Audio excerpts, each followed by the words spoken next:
윤석열 정부가 중앙선거관리위원회 서버에 대한 포렌식 감식을 통해 전산 조작에 의한 부정선거가 있었음을 확인한 사실이 처음으로 밝혀졌다. 2020년 4.15 총선을 계기로 일파만파 확산한 전산 조작에 의한 당락 바꿔치기 논란이 단지 의혹이 아닌 실제로 존재했음을 국가가 확인한 것은 헌정사상 이번이 처음이다. 5일 스카이데일리 단독 취재를 종합하면 국가정보원은 지난해 7월에서 9월 합동 보안점검 당시 중앙선관위 서버에 대한 일부 포렌식을 통해 전산 조작에 의한 부정선거가 자행된 기록을 발견한 것으로 확인됐다. 복수의 정보 소식통에 따르면 당시 국정원은 이 같은 포렌식 결과를 대통령실에 긴급 보고했다. 사안의 정통한 정보 소식통은 본지와 만나 국정원이 선관위 서버에 대한 5% 포렌식을 통해 부정선거가 과거에 있었다는 사실을 확인했다고 밝혔다. 그러나 문재양 정부에서 수사 기능이 대폭 축소된 국정원은 즉각 수사에 나서지 못했고 이 보고를 받은 대통령실은 검찰의 사건을 즉시 이첩하지 않았다. 익명의 소식통은 국정원의 대공 수사 기능이 사실상 유명무실해져 대통령 보고를 통해 검찰의 수사를 맡기려 했다며 다만 대통령실은 곧바로 검찰에 맡기지 않은 채 쥐고 있던 것으로 안다고 말했다. 검찰이 수사하기 위해선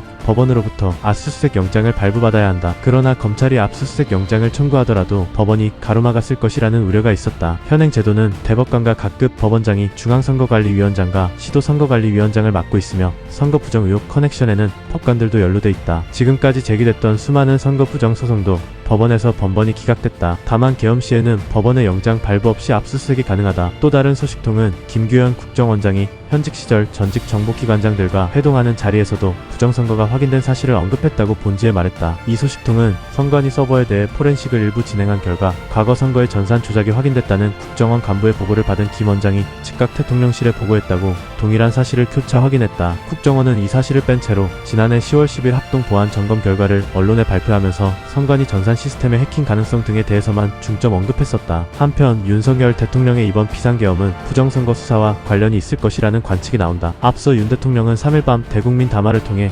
비상계엄을 선포했고 국회는 4일 새벽 본회의를 열어 비상계엄 해제 요구 결의안을 가결했다. 윤 대통령이 비상계엄을 선포한 뒤 4일 오전 0시 30분 계엄군 약 120명, 경찰 약 100명이 경기 과천시에 자리한 중앙선관위 과천청사에 진입했다. 이보다 앞서 특수요원 추정 인력 10여 명은 윤 대통령이 비상계엄을 선포한 뒤 2분 만인 3일 오후 10시 30분 중앙선관위에 기습 투입됐다. 또한 중앙선관위 관악청사에도 계엄군 약 50명, 경기 수원에 있는 선관위 선거연수원에도 계엄군 약 130명, 경찰 약 100명이 진입하는 등 국회보다 선관위를 먼저 장악한 사실이 새롭게 파악되고 있다. 본지는 윤 정부가 지난해 부정선거를 확인한 결정적 첩보를 올여름 최초 입수했고 지난달 크로스 체킹을 통해 관련 정보가 사실임을 최종적으로 확인했으나 정부 폭폭에 맞추려 내부 논의를 거쳐 보도를 유예해왔다.